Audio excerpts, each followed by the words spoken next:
Nous avons la grande joie et le plaisir d'accueillir pour cette conférence Monsieur Claus, qui est donc inspecteur général honoraire, aujourd'hui président de la Ligue de l'enseignement au niveau du département du Doubs et de l'Union régionale Bourgogne-Franche-Comté, président de la scène nationale jeune public Côté Court et administrateur de l'Association française des acteurs de l'éducation, l'AFAE. Et c'est à ce titre que nous vous avons sollicité pour prononcer une conférence, parce que vous venez de coordonner le dernier numéro de l'AFAE, justement sur la problématique qui nous intéresse lors de ces rencontres numériques, sur la déstabilisation et les opportunités qui ont écoulé de ce qui s'est passé depuis plusieurs mois.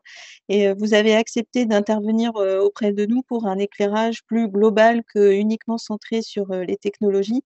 Et nous en sommes ravis et vous remercions de cela et d'être venu jusqu'à nous. Merci, Monsieur Claus. Merci à vous et merci de m'avoir invité à plusieurs titres. D'abord au plaisir de retrouver d'anciens collaborateurs avec qui j'ai travaillé, mais non, surtout au titre de l'AFAE, de me permettre de vous présenter quelques conclusions de ce dernier numéro d'Administration et Éducation.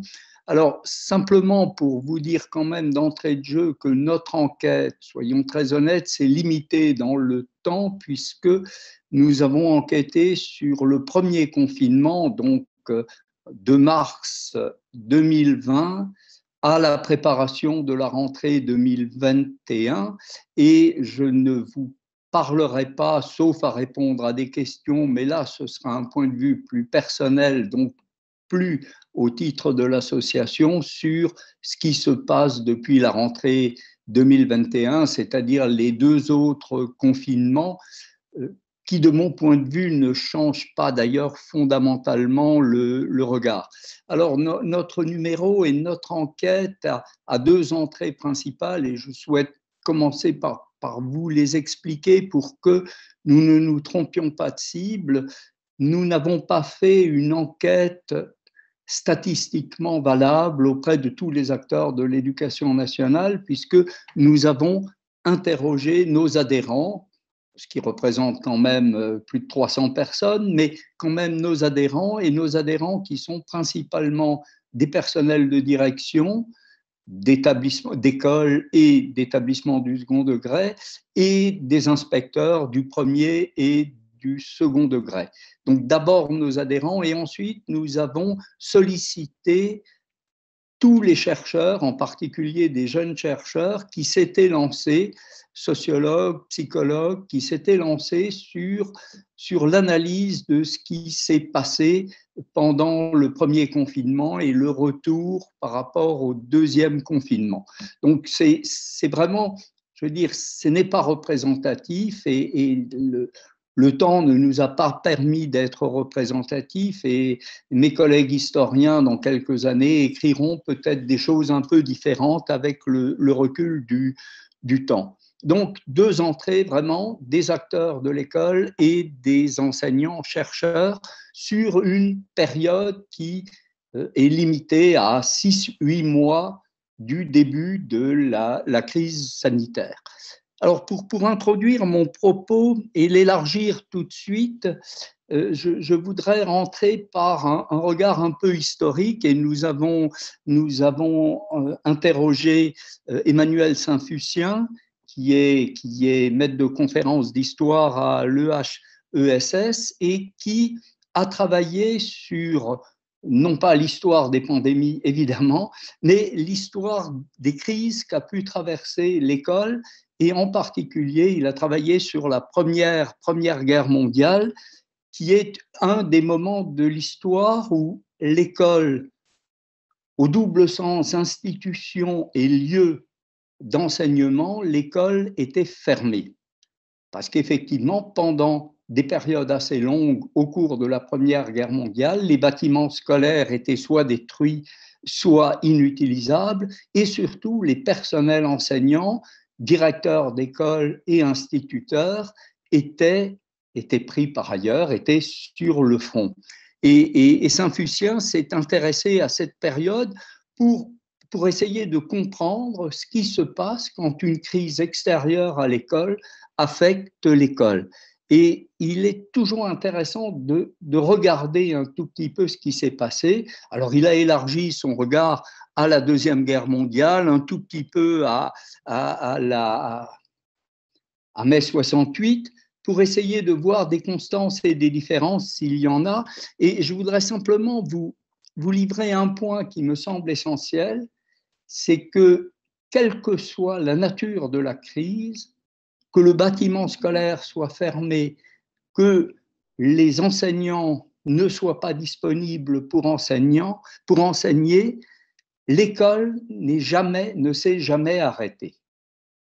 Il n'y a pas, à notre connaissance d'histoire contemporaine, je ne veux pas remonter aux anciens, aux Grecs et aux Romains ou aux Égyptiens, mais sur l'histoire contemporaine, il n'y a aucun moment où l'école s'est vraiment arrêtée, dans le sens où l'institution scolaire a continué sous d'autres formes, d'une autre manière, même quand son fonctionnement traditionnel était interrompu, était brutalement interrompu. Et on connaît pour la Première Guerre mondiale, c'est très connu, les effets immédiats. Les directeurs d'école ont été remplacés par des directrices d'école qui, entre parenthèses, n'ont jamais quitté leur rôle, sauf très peu de temps après la guerre. Donc il y a eu effectivement une adaptation de l'école à une situation particulière, et nos directrices d'école et nos institutrices ont fait l'effort d'enseigner dans des conditions matérielles totalement différentes. Alors, pas à la maison, hein, nous sommes entre 14 et 18, mais dans des granges, dans des bâtiments qui n'étaient pas du tout adaptés à l'enseignement. Donc l'histoire nous montre qu'en temps de crise même grave, l'institution scolaire continue. Alors on peut s'interroger sur le pourquoi, et la réponse est très claire. Une société, alors surtout une société industrielle et post-industrielle comme les nôtres aujourd'hui, ne veut à aucun prix interrompre ce qui est le lien avec l'avenir, ce qui est l'école. Et ça peut expliquer, alors je ne vais pas justifier, mais ça peut expliquer cette volonté que d'aucuns ont trouvée totalement acharnée de la part de notre ministre de vouloir maintenir les écoles ouvertes. Il y a quelque chose de constant dans la politique de notre pays et aussi des pays voisins de maintenir un fonctionnement de l'école qui est vraiment un lien entre générations et une ouverture sur l'avenir. En gros, interrompre l'institution scolaire, ça veut dire un petit peu tuer notre avenir. Donc ça, c'est un premier point que l'historien nous apprend. Le deuxième point, c'est bien sûr celui qui nous intéresse le plus aujourd'hui. Quelles leçons on en tire sur l'avenir? Que s'est-il passé après? Alors, si on reprend l'exemple de la Première Guerre mondiale, l'après, il est terrible, mais il est humain. Les directeurs d'école sont revenus du front, au moins ceux qui n'étaient pas morts ou grièvement blessés, et ont souhaité et ont obtenu de retrouver leur place. Donc, on pourrait dire, fermer la parenthèse, on continue comme avant. Non, il n'en est bien sûr strictement rien. D'une part, parce que les femmes qui ont parfaitement assuré leur mission sont restées et très vite ont obtenu le droit de rester, mais surtout, plus intéressant, on n'a pas repris l'école totalement comme avant. Et si vous regardez, si vous jetez un petit coup d'œil sur l'histoire de notre système éducatif, vous vous apercevrez que tout ce qui est autour du socle de l'éducation nouvelle s'est trouvé profondément accéléré dans l'immédiat après-guerre, pour ne parler que de Montessori, pas chez nous, ou de Freinet, de Célestin Freinet chez nous. Donc, la parenthèse de la guerre s'est bien fermée, Et on a essayé, sûrement nos ancêtres ont essayé de faire comme avant, mais ça n'a pas marché. Il y a eu une évolution, il y a eu une accélération de l'histoire de l'école. Donc, une leçon du passé. Alors maintenant, aujourd'hui, revenons à aujourd'hui, et là, je m'appuierai beaucoup sur les travaux de mon collègue Aziz Gelab, donc sociologue de formation et inspecteur général aujourd'hui, qui a démontré d'une manière très claire, encore une fois, le rôle majeur des institutions pendant cette crise sanitaire. Quand je dis des institutions, je pense évidemment à l'école, mais je pense aussi aux hôpitaux.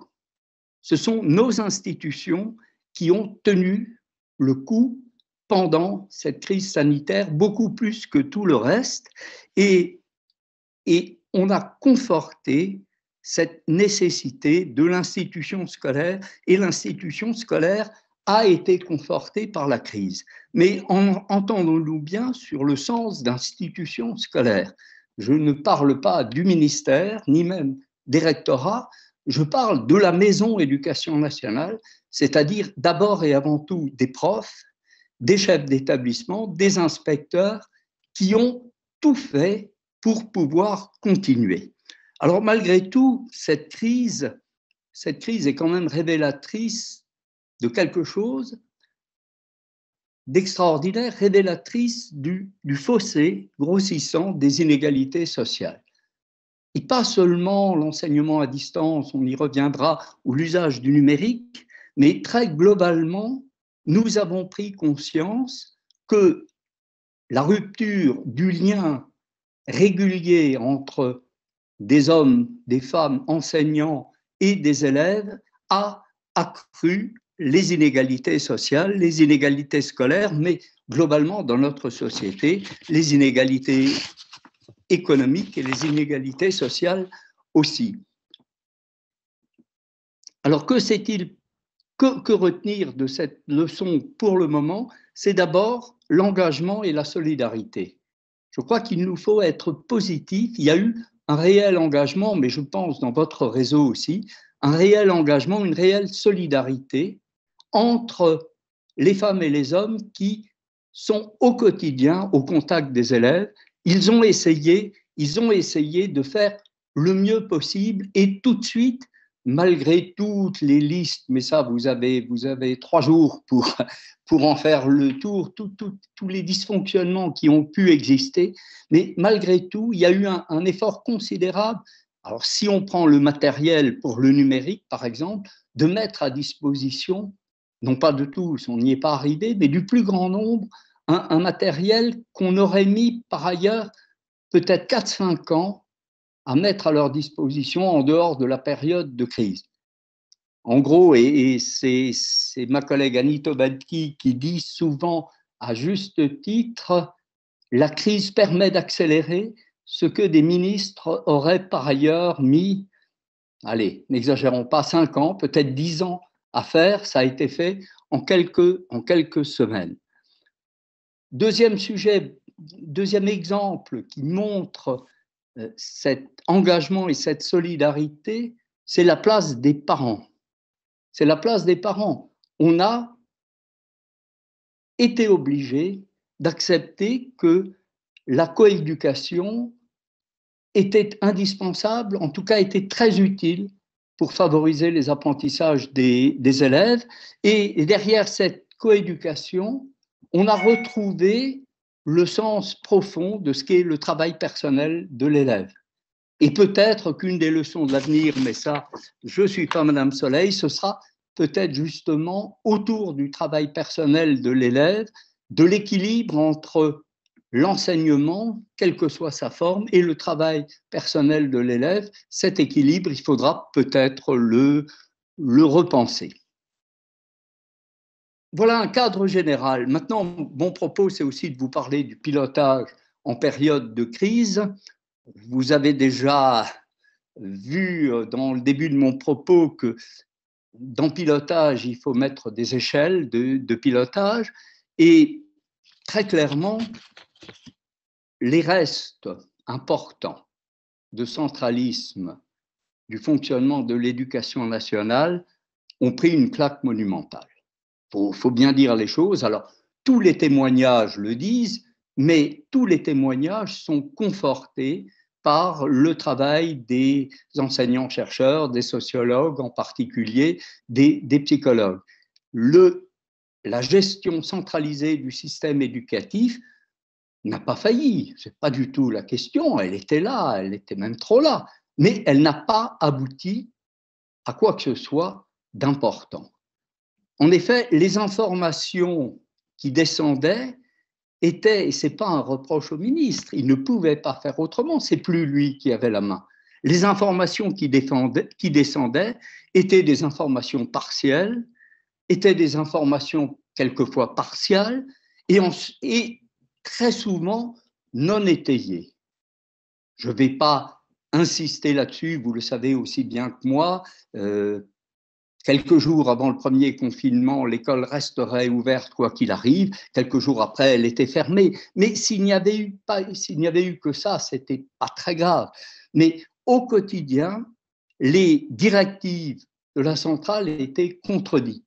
Nous avons des témoignages, des enregistrements extraordinaires de tel chef d'établissement qui réunit son conseil d'administration un vendredi en fin d'après-midi pour, de manière démocratique, c'est le fonctionnement, c'est un collège auquel je pense, c'est le fonctionnement démocratique du collège pour décider de l'organisation de la semaine d'après.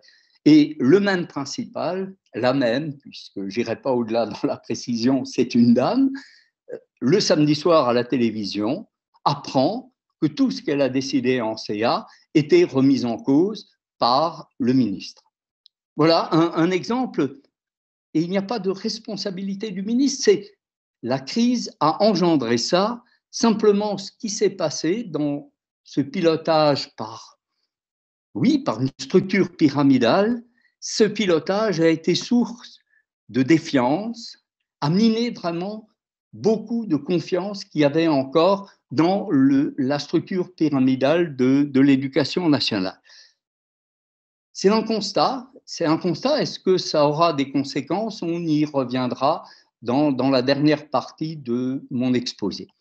Deuxième élément, c'est l'élément positif. Comment trouver des solutions à cette crise? Puisque, je vous rappelle, cet engagement profond qui caractérise cette période, engagement de chacun pour trouver des solutions. Je veux dire, l'élève est vraiment la préoccupation de l'institution, si on appelle institution, les profs, les chefs d'établissement, les établissements scolaires, les écoles. C'est cette institution-là qui a cherché des solutions et trouvé des solutions. Ce qui est quand même extraordinaire, ce qu'il faut retenir à mon avis, c'est le nombre de solutions qui ont été trouvées par les acteurs eux-mêmes, individuellement, collectivement, puis très vite par des réseaux. Et ces solutions trouvées sont des solutions vraiment novatrices dans beaucoup de cas. Alors, novatrices du point de vue de la pédagogie elle-même, par exemple, tous les discours sur une pédagogie explicite ont trouvé une traduction concrète puisque, à distance, quelle que soit la forme de la distance, même par téléphone, il faut être beaucoup plus explicite qu'en présentiel parce que souvent, on n'a pas le temps de répéter 4-5 fois d'une autre manière. Donc, véritablement, il y a eu une marche en avant d'une pédagogie explicite grâce à la distance. Donc, des solutions qui ont été trouvées, mais aussi des solutions technologiques.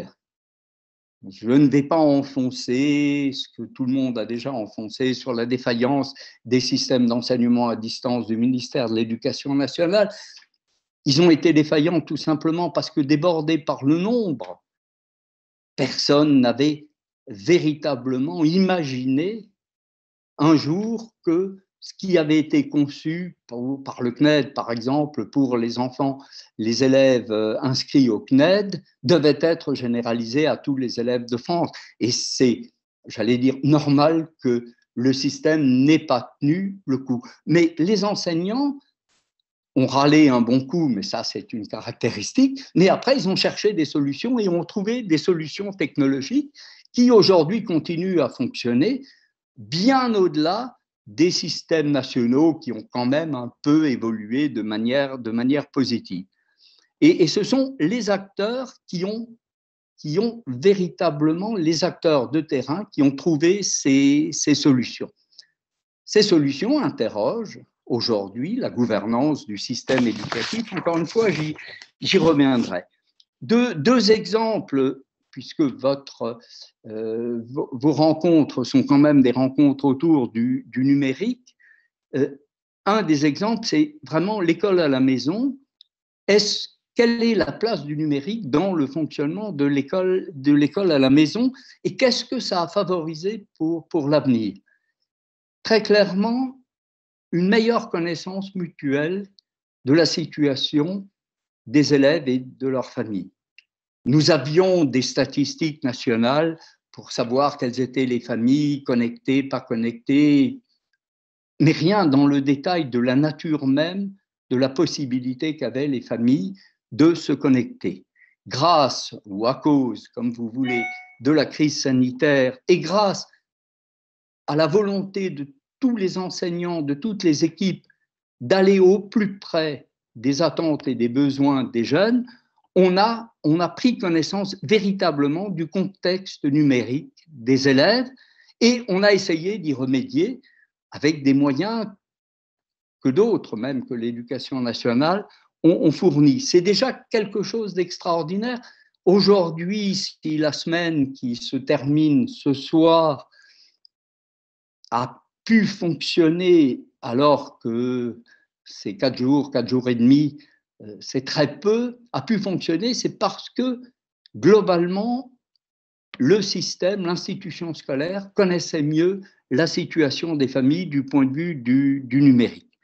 Deuxième grand sujet de satisfaction, on est allé beaucoup plus loin dans la recherche d'activités qui favorisaient l'autonomie de l'élève. Là aussi, c'était déjà inscrit bien avant, enfin, c'est dans les discours politiques, moi, un vieux de la vieille, ça fait 30 ans qu'on parle de l'autonomie de l'élève. Là, on a tout mis en œuvre pédagogiquement, les profs ont tout mis en œuvre pour la favoriser, cette autonomie. Même chose par rapport au travail personnel de l'élève. Le travail personnel de l'élève est devenu, et je pense restera, un levier intéressant pour progresser, pour continuer et pour favoriser les apprentissages.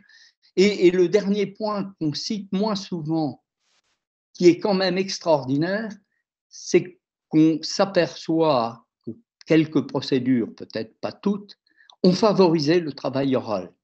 Il se trouve qu'en individualisant un peu plus, et grâce ou à cause de l'enseignement à distance, si on voulait travailler l'oral, chaque élève avait une opportunité pour véritablement pratiquer un oral qui n'était pas simplement un oral de questions-réponses, mais véritablement un oral construit.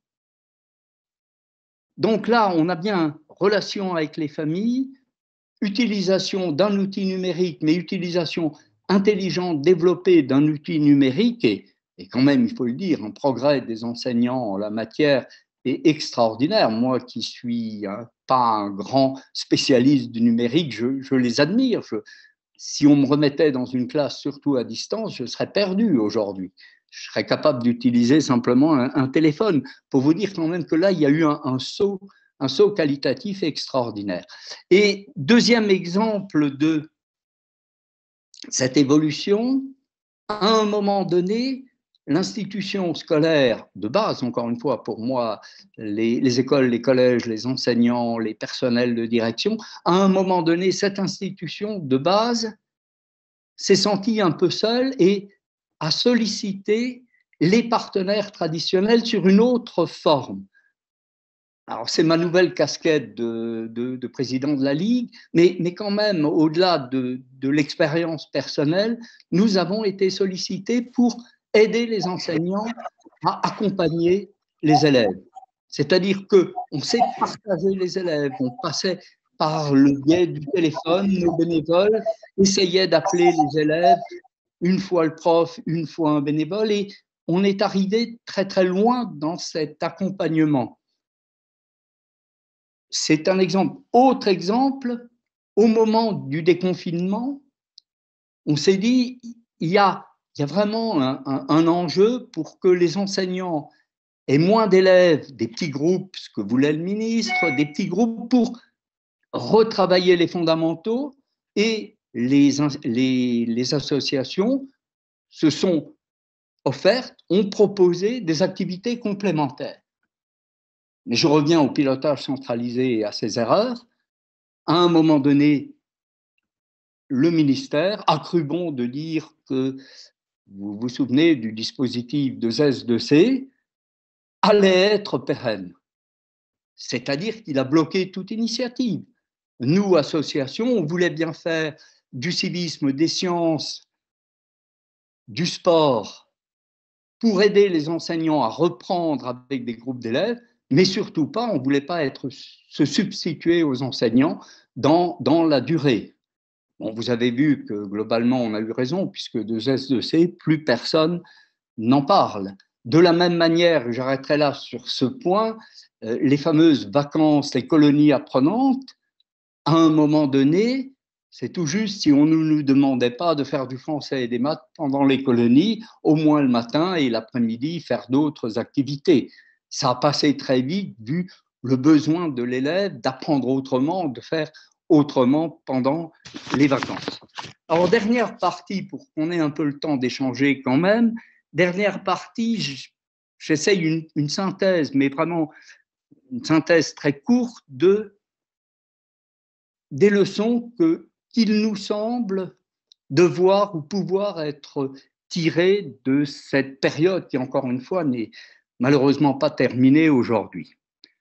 Je crois qu'il y a plein de leçons, et dans la revue dont je vous parle, dans la revue, vous verrez des articles, des textes qui proposent des solutions, que ce soit dans l'intime de l'apprentissage. Je pense à Olivier Houdet, qui nous dit que notre cerveau, enfin le cerveau des enfants, des élèves, a une capacité d'adaptation, et qu'il faut peut-être profiter de cette capacité d'adaptation pour avoir plus d'entrée dans les apprentissages. Ou André Tricot, qui parle des évolutions pédagogiques que la période de confinement a mis en exergue et qu'il faudrait continuer peut-être sous une autre forme. Pour moi, les leçons à tirer sont de deux ordres très simples. Je crois que d'abord, il y a la question de la forme scolaire proprement dite.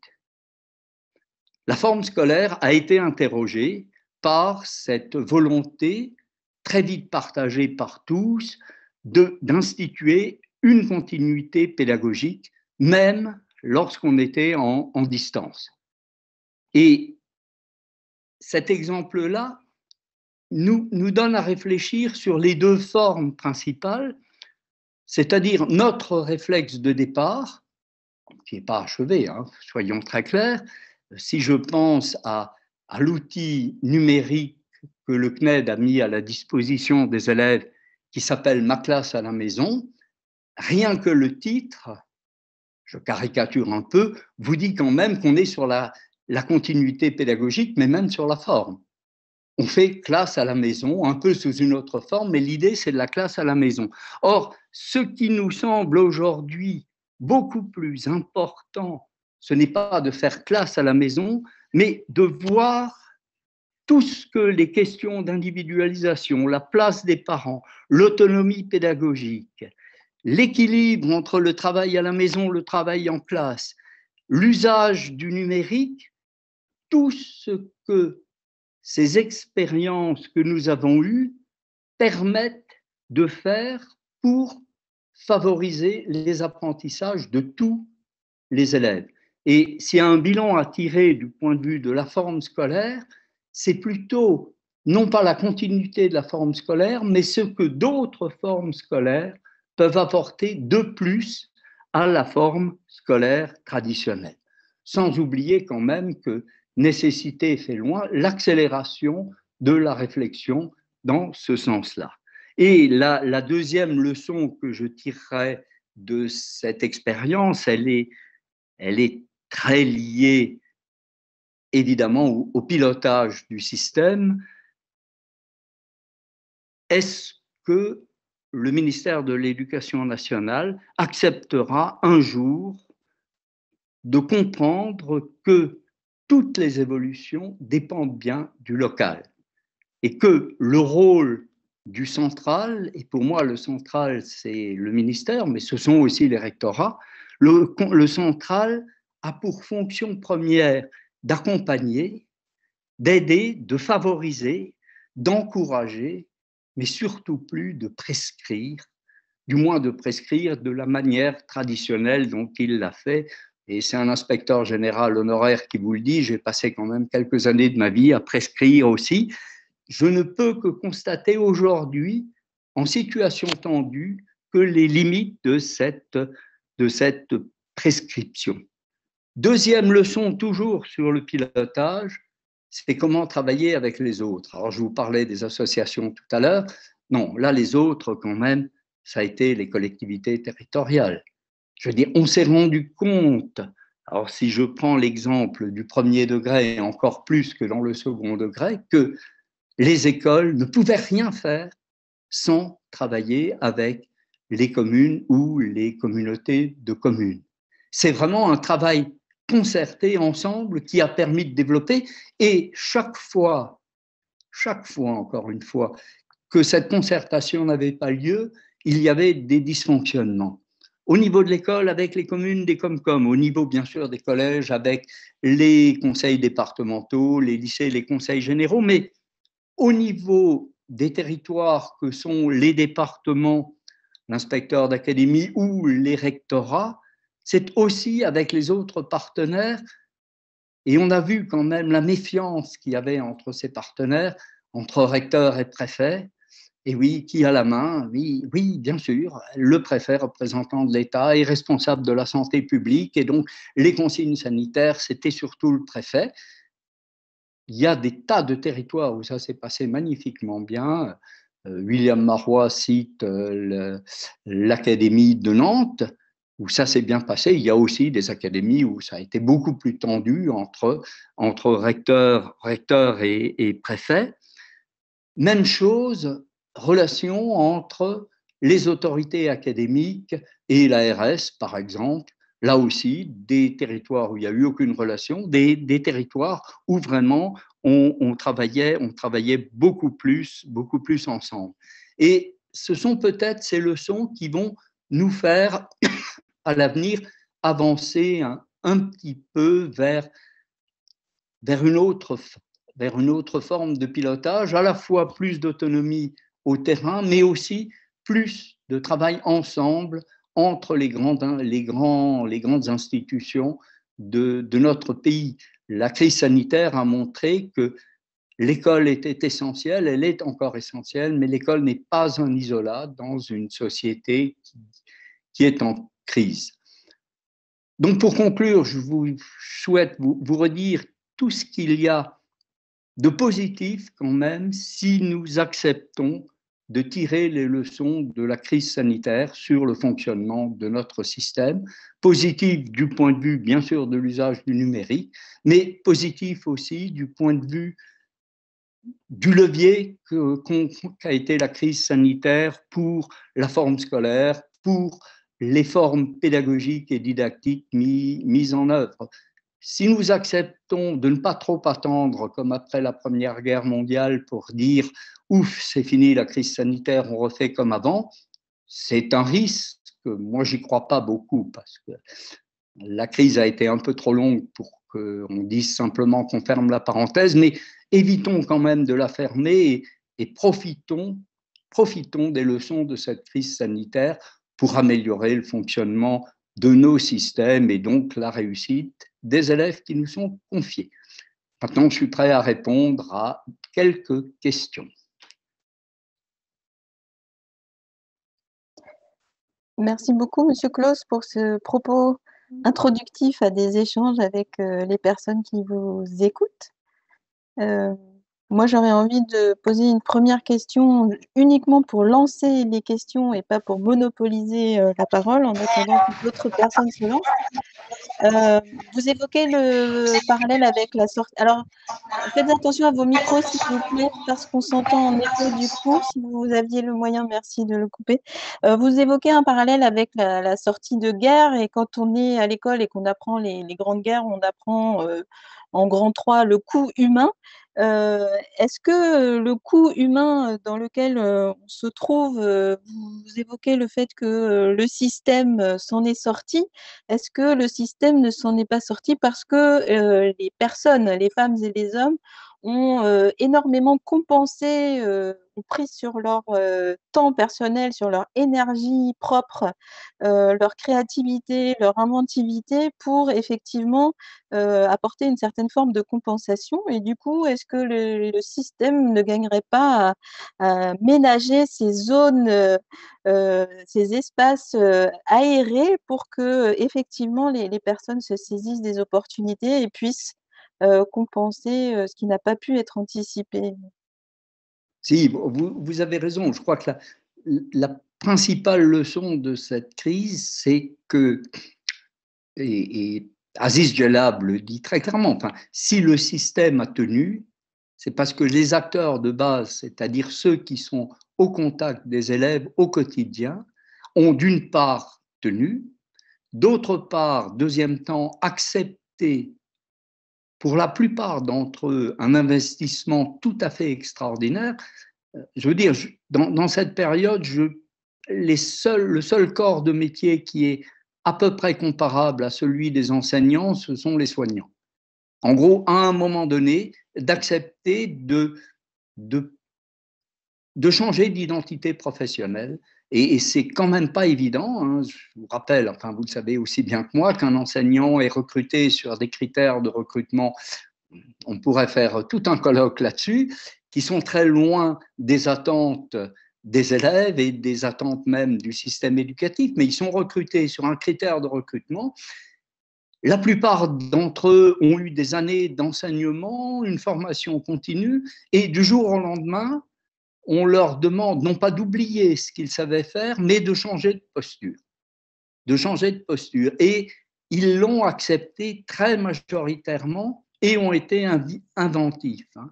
Comme je l'ai vu pratiquer quand même, puisqu'on a un article qui compare l'hôpital à l'école, comme on l'a vu pratiquer aussi à l'hôpital, où des grands chirurgiens spécialistes de la main, par exemple, ont accepté de donner de leur temps pour aller en réa, soigner des malades qui avaient besoin d'eux. Et ils n'étaient plus spécialistes, ils étaient médecins de base en réa, ce n'était pas leur spécialité. Ils ont accepté de changer de métier, les enseignants majoritairement aussi. C'est pour ça que je maintiens, enfin, on trouvera toujours des cas particuliers d'enseignants qui n'ont pas fait ce qu'on attendait d'eux. Mais dans l'immense majorité, ils l'ont fait. Et d'ailleurs, on en a une preuve matérielle. S'ils ne l'avaient pas fait, nous ne serions pas dans cette situation aujourd'hui. C'est bien parce qu'ils ont accepté de transformer leur métier que ça a fonctionné. Et derrière les enseignants, ceux qui ont soutenu ça, je pense aux cadres, mais aux cadres de base, hein, ceux qui sont proches des enseignants, c'est parce qu'un chef d'établissement a laissé l'initiative à des enseignants, a essayé de mutualiser les réussites, que ça a fonctionné. Ce que je regrette aujourd'hui, c'est que, mais c'est peut-être encore un peu tôt, il faudra que le ministère capitalise tout ça. Et ça, c'est pas fait. C'est pas fait. Enfin, je veux dire, heureusement qu'il y a des enseignants-chercheurs, des labos de recherche qui le font, mais pour le moment, le ministère n'a pas encore pris la mesure de l'intérêt qu'il aurait à capitaliser ces réussites, non pas pour diffuser des bonnes pratiques, ça ne suffit sûrement pas, mais de mettre à disposition d'un réseau des échanges sur ce qui a réussi. Donc très clairement, hein, pour moi, c'est l'essentiel de ça, c'est véritablement rendre hommage aux profs. Et peut-être quand même que le ministère accepte de traduire cet hommage. Moi, ça ne rapporte pas grand-chose aux enseignants de traduire ça, alors pas que par des revalorisations salariales, mais peut-être de revaloriser la place de l'enseignant dans la société. Avec les administrateurs de la FAE, on a interrogé aussi plein de parents d'élèves.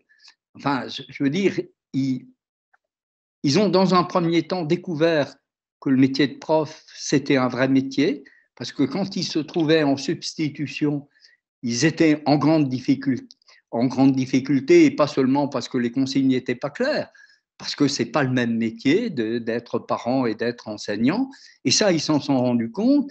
Et surtout, ils se sont rendus compte de la quantité de travail qui était celle des enseignants pour leur permettre, eux, chez eux, de rester salarié en télétravail sans être prof à mi-temps.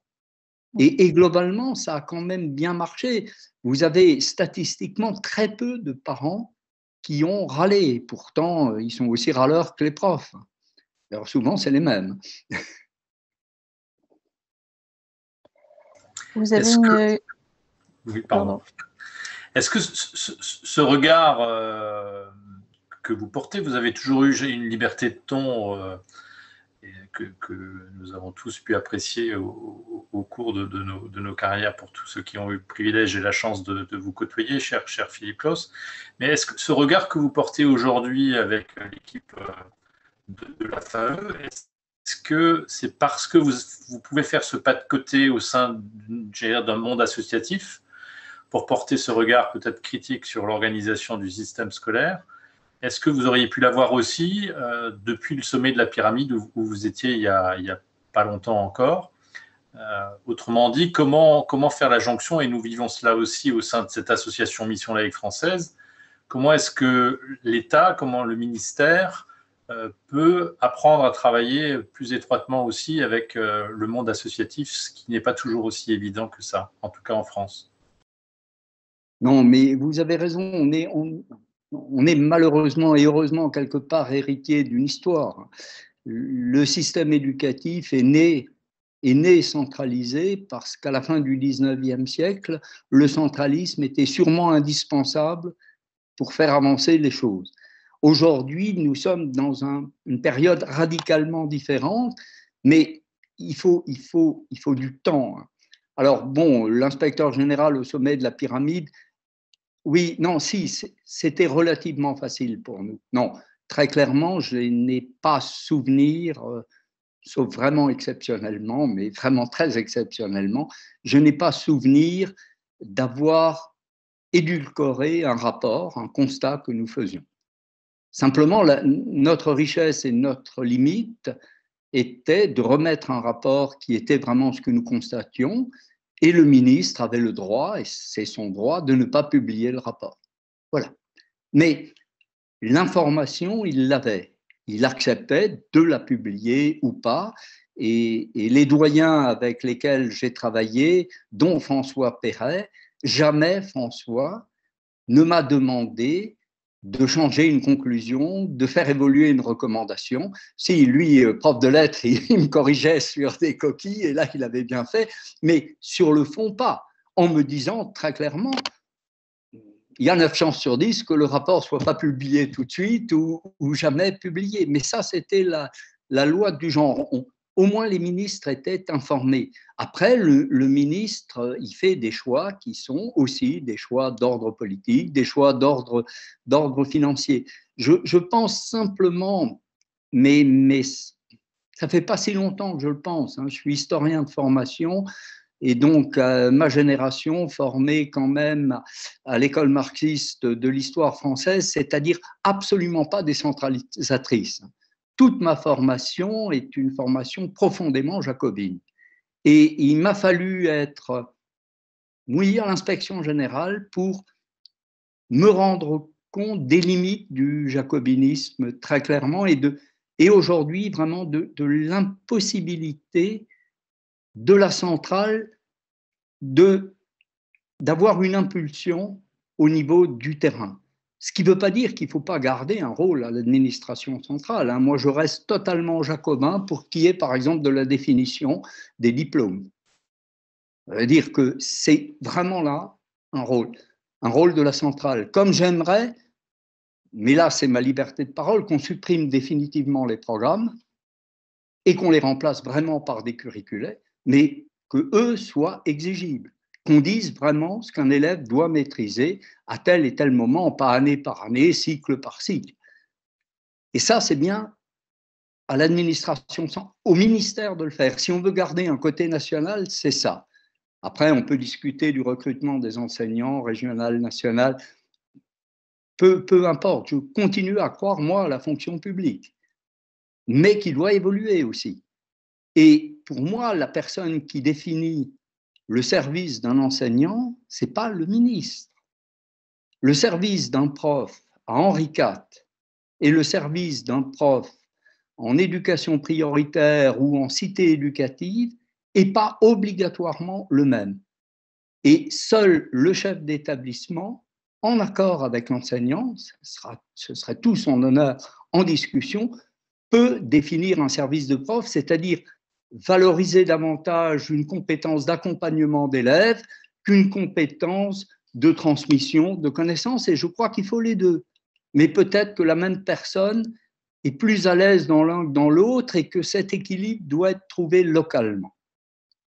Comme l'invention de nouvelles choses. Il faut laisser cette marge d'initiative.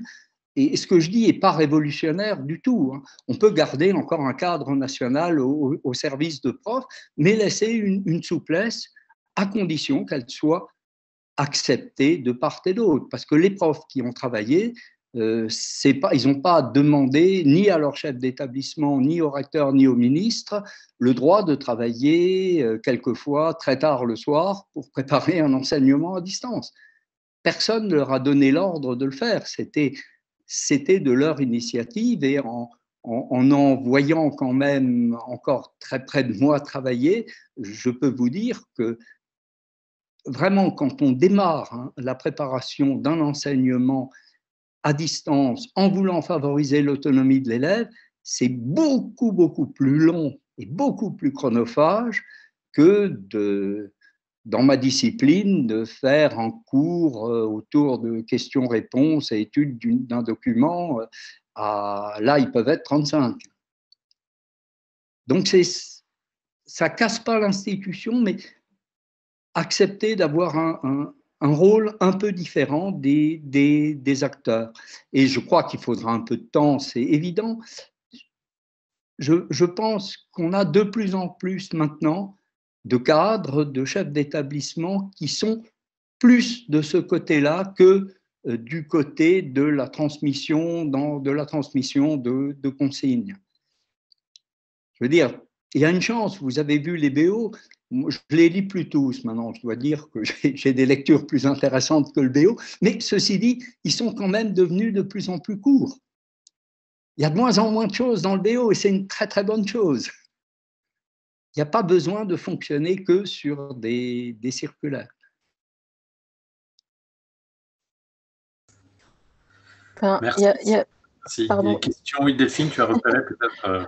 Oui, non, je voulais réagir. Il y a aussi beaucoup de vadémécom malgré tout publiés sur Eduscol, Oui. par exemple. Le BO se raccourcit, mais les vadémécom prennent parfois j'ai souvenir d'une compilation là sur l'école à distance qui fait quand même peut-être 600 pages donc ça fait vraiment beaucoup.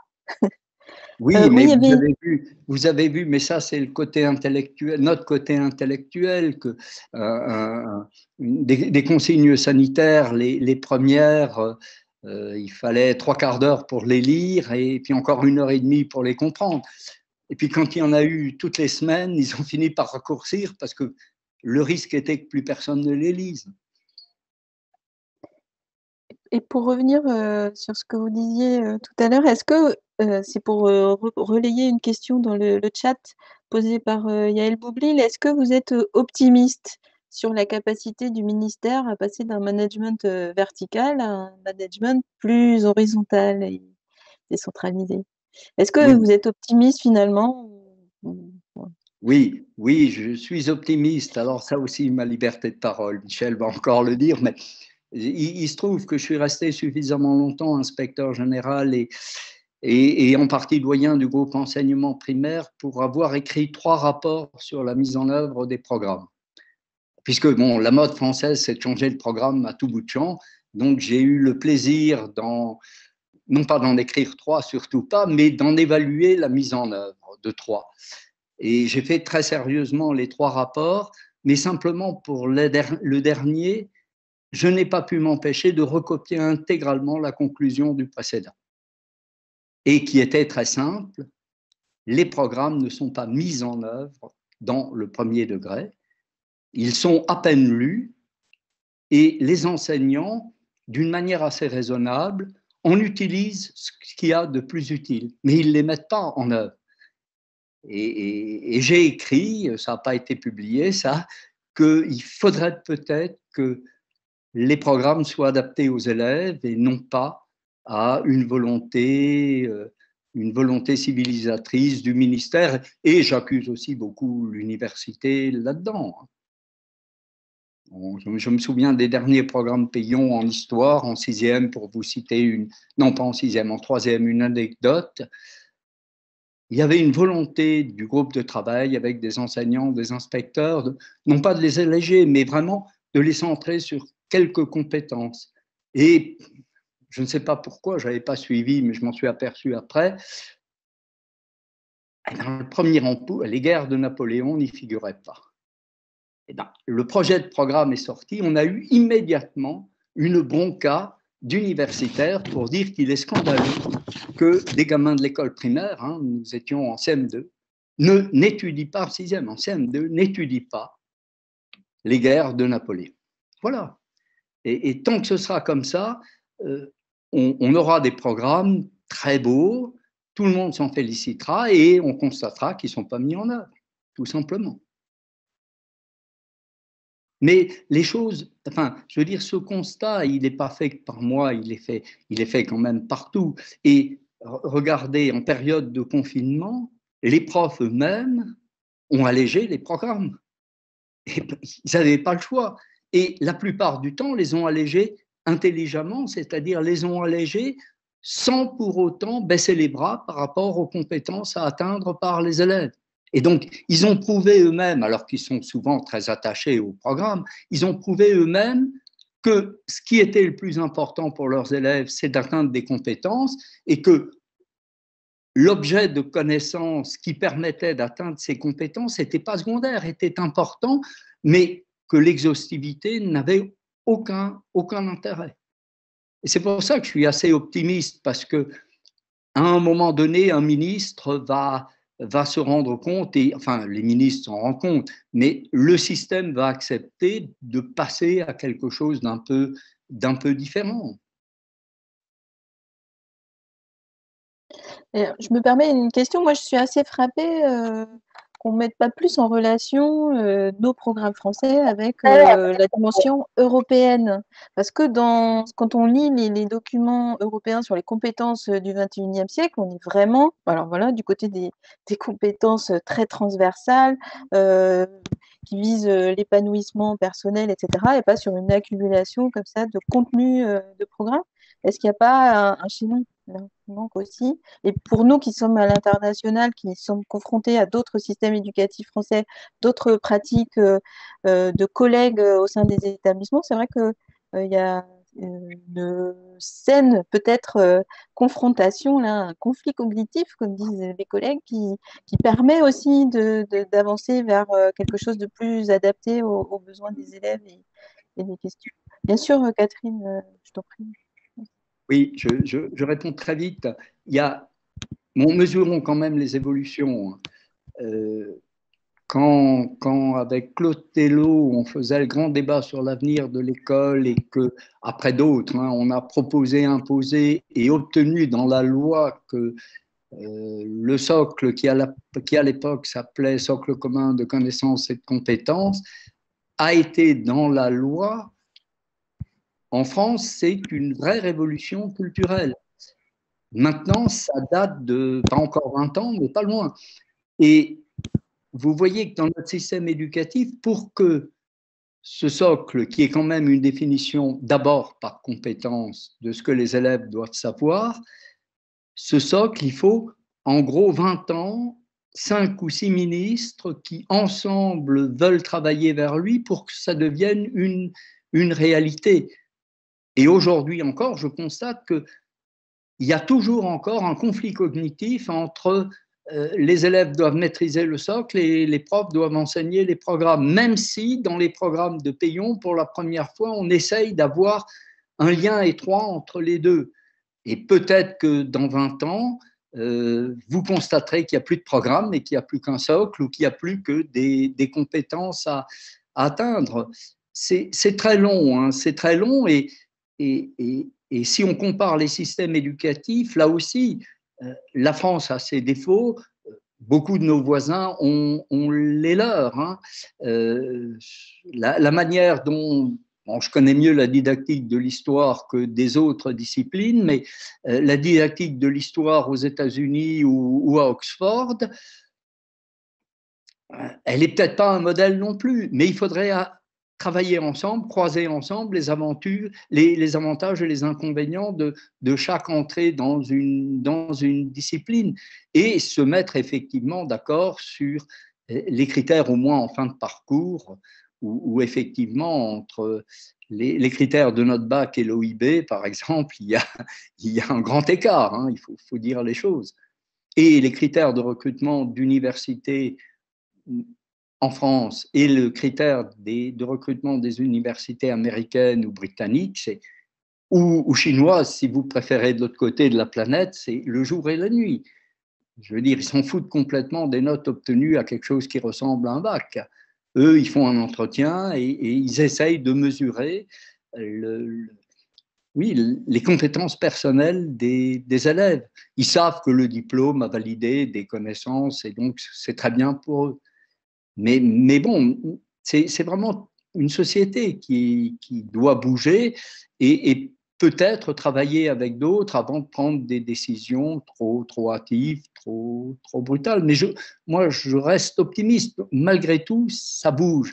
Et pour moi, la crise sanitaire, c'est un levier.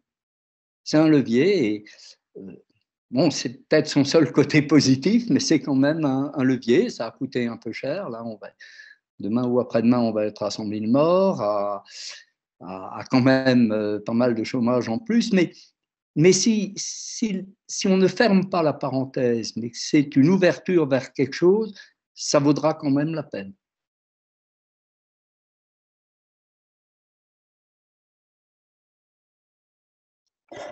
Catherine Lévy, tu voulais poser une question? Oui, bonjour et je vous joins tardivement parce que donc je suis sur Dallas. Et puis j'ai juste appris ce matin que les ENT français avaient subi des attaques perfides de la Russie et de la Corée du Nord. Donc toute ma sympathie aux ENT de France et de Navarre. Pour revenir sur ce que vous disiez, Monsieur l'inspecteur général, donc je suis aux États-Unis dans une école qui enseigne essentiellement le système curriculum français. Ce qu'on voit de la façon dont on est capable de mettre en place ce curriculum ici, qui est extrêmement attractif, dans les écoles américaines en tout cas, c'est qu'on réussit parce qu'on a une flexibilité, une agilité de mise en œuvre et une indépendance relative, mais quand même réelle dans la mise en œuvre, et c'est pour ça que ça marche mieux en tout cas. Et les lourdeurs que vous venez d'évoquer, tous ces ministres qui doivent se mettre d'accord, le nombre d'années que ça prend, ça fait un moment, parce que je suis en fin de carrière, que je m'autorise à penser qu'il faudrait peut-être décentraliser tout ce système qui est tellement centralisé en France. Alors, c'est sans doute jeter un pavé dans la mare.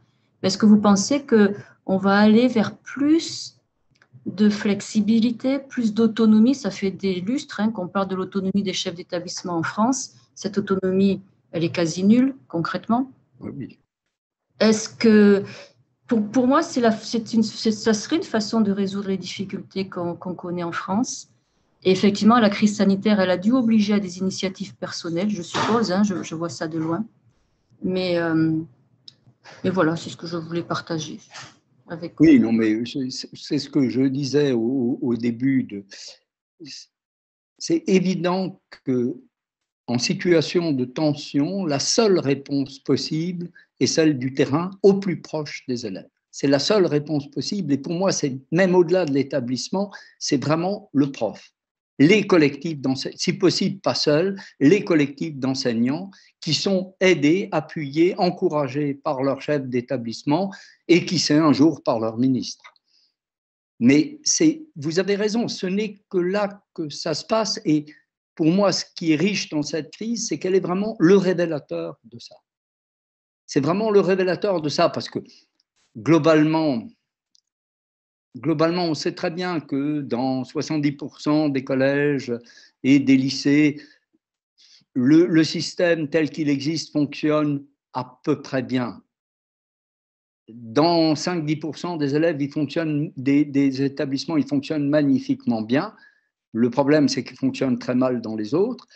Et le problème, ce que nous avons vu à partir de mars l'année dernière, c'est que la réponse à une crise, que ce soit dans les lycées qui fonctionnent très bien ou dans les collèges et les écoles en éducation prioritaire, en REP+, en tout ce que vous voudrez, ne fonctionnait que parce que les initiatives locales les ont fait fonctionner.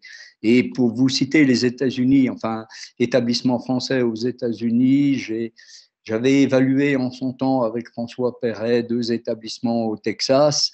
J'ai le même constat que vous. C'est grâce à la souplesse et à une forme d'autonomie, mais j'ai aussi constaté quand même une forme d'organisation qui était quand même différente. C'est-à-dire que ça suppose en France qu'on repense le PLE complètement.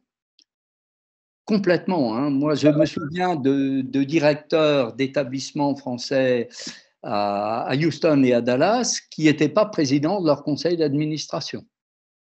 C'est toujours le cas. Je n'en doute pas. Et c'est très bien d'avoir ce type d'échange.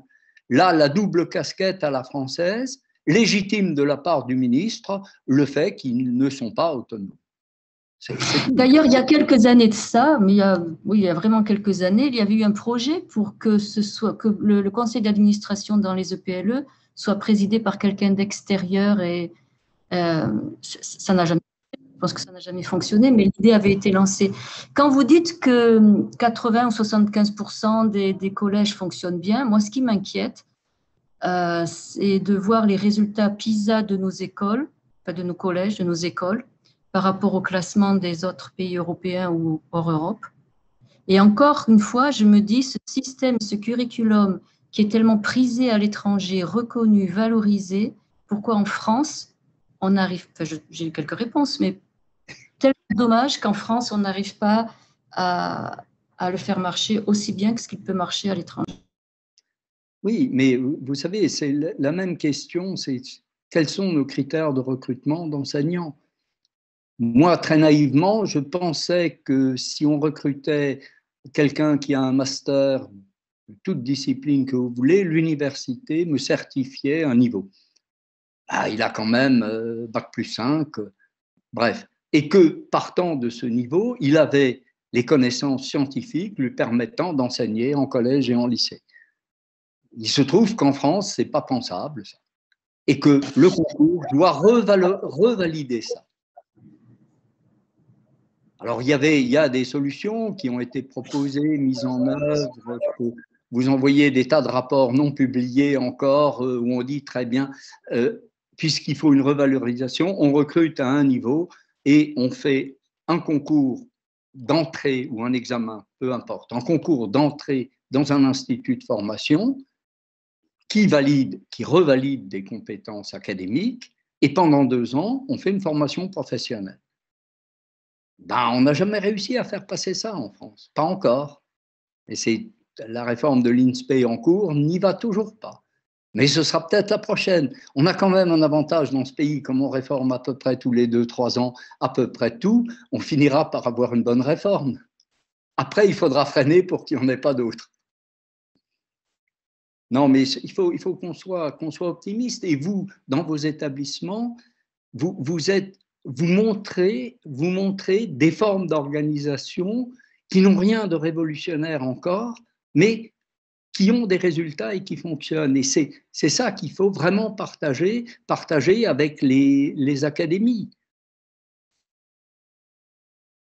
Je ne pense pas qu'en France, on soit prêt d'adopter le système de gouvernance des écoles privées américaines, parce qu'on est quand même une école privée. Je pense que oui. Ça, c'est fondamental. Oui, enfin, vous savez. Dans la gouvernance, dans la mise en œuvre, dans les relations avec les parents, dans tout. Quand on paye 25 000 $ la scolarité, ben, les choses sont perçues de manière très différente. Mais je pense que moi, je suis issue du système public complètement. Et oui, j'espère que c'est l'heure. J'espère. C'est l'heure du démarrage des classes que vous entendez. J'espère que ça. Oui. Oui, au cours des dernières années, je n'ai pas vu tellement de choses qui m'ont. Le constat que je fais aujourd'hui, c'est quand même parfois qu'il y a eu du gâchis, quoi. Oui, mais vous avez raison, mais comment faire comprendre à nos concitoyens qu'il ne s'agit pas du tout d'aller, moi je ne suis pas favorable à privatiser le système éducatif français, hein, soyons très clairs. Je suis né dans le service public, je me bats pour un service public, mais simplement, j'aimerais quand même que ce service public retrouve son sens. Et quand je lis toutes les évaluations internationales et qu'à chaque fois, d'une part, la France dégringole d'un rang ou deux, alors on me dit statistiquement, c'est pas valable, sauf que 2 places, 3 fois 8, ça fait 6 places, ça commence à être significatif.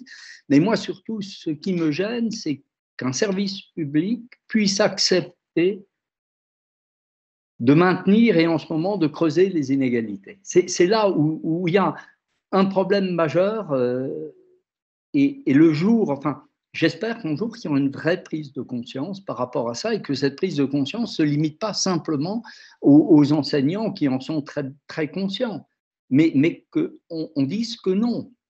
Or, j'ai un peu peur que ce soit dans une période difficile, je ne parle pas de la crise sanitaire, hein, dans une période, dans une conjoncture économique et sociale difficile, ce maintien d'un écart entre élite et autres arrange une partie de l'élite qui nous gouverne.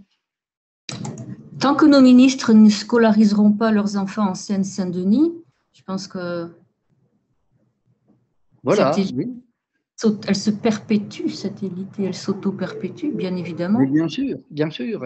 Et autant elle a eu un moment dans notre histoire récente où elle s'est réduite, c'était le moment des 30 Glorieuses. Mais ce n'était pas l'école qui la réduisait. Il se trouve qu'il y avait une telle avancée et à la fois un tel besoin de cadres, de techniciens, d'ingénieurs, qu'il a fallu ouvrir les portes. Mais dès que ça s'est refermé, on a reprotégé les élites. Il y a rien à faire. Alors ça, simplement, là, ça dépasse mes compétences et ça redevient des compétences strictes de citoyens. Si on veut changer ça, il faut changer profondément le système. Et pour en revenir à nos écoles françaises aux États-Unis, ce sont des écoles pour l'élite économique qui essaie de créer une forme d'élite intellectuelle. Oui. Oui, alors simplement, même pour une école d'élite, on peut former des élites plus ou moins intelligemment. Par exemple, on peut avoir des élites intellectuelles, même des élites économiques, qui par ailleurs ont aussi un sens de la solidarité, du partage. Ça existe, ce n'est pas impossible. Je ne ferai pas de commentaires sur la suppression de l'ENA. Je ne pense pas que ça aide beaucoup à ça. Ça, c'est de manipulation. Ah oui, oui. Je veux dire, au départ, l'ENA avait bien cette fonction-là, d'élargir le recrutement de la haute fonction publique. Mais soyons pas pessimistes. On a l'avenir devant nous et madame, quand vous aurez fini votre vie professionnelle, vous aurez la vie associative, la vie citoyenne qui vous donnera encore plus de liberté de parole et d'action. Et j'y compte bien. C'est bien sur ma to-do list. Merci, Monsieur l'inspecteur général. Je vous en prie. Merci infiniment, cher Philippe Claus, de vous être joint à nous à ce moment. Votre éclairage, votre hauteur de vue est toujours un bonheur. En tout cas, merci beaucoup. Ce sera enregistré. On aura plaisir aussi à diffuser, à partager avec ceux qui n'ont pu assister en direct. Et bien sûr, on aura le plaisir à lire cette revue, ce dernier numéro de la FAE, dont on fera nous-mêmes la promotion. Merci. Je m'arrête là, Delphine. Merci beaucoup, Michel. Merci, Madame Régnard. Et à une prochaine fois.